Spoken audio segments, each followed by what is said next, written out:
Hai semua, kenalin aku Wira, dan ini temen aku Nurita. Halo semua. Sambil ngobrol, aku boleh izin sambil makan nggak, Bir? Wah, boleh aja Nur, tapi ngomong-ngomong, kamu lagi makan apa tuh?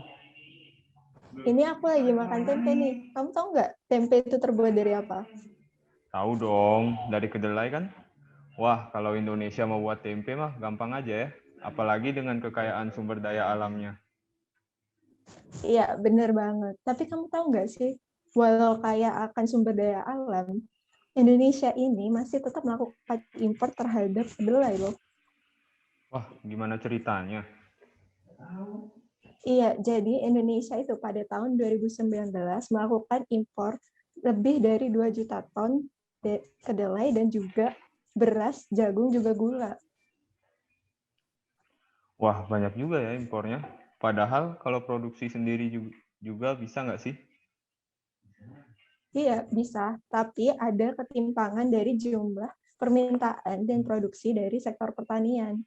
Juga ada beberapa faktor lain yang mengakibatkan masih tingginya jumlah bahan impor di Indonesia. Di antaranya itu, pertama ada pergeseran lahan menjadi lahan pembangunan. Yang kedua, tingkat regenerasi petani yang rendah karena remaja yang tidak ingin menjadi petani. Yang ketiga, metode pertanian yang masih ketinggalan zaman. Yang keempat, pembangunan infrastruktur yang belum merata. Dan yang kelima, pergeseran cuaca yang ekstrim karena tadi adanya pembangunan lahan. Banyak juga ya masalahnya. Tapi aku sempat baca berita kalau Indonesia memiliki target pencapaian sektor pertanian di masa depan, yaitu agar dapat menjadi lumbung pangan dunia pada tahun emas 2045 loh. Targetnya tinggi juga ya ngelihat permasalahan kita sekarang. Menurut kamu kira-kira ada strategi apa aja yang perlu kita lakukan?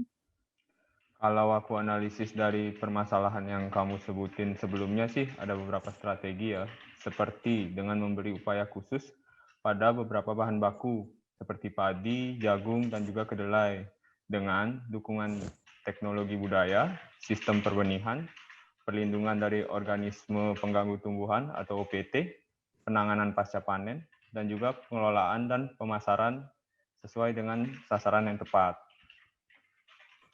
Wah, banyak juga ya. Nah, selain strategi yang aku sebutin tadi, ada juga beberapa strategi yang sudah mulai dilakukan oleh kita maupun pemerintah.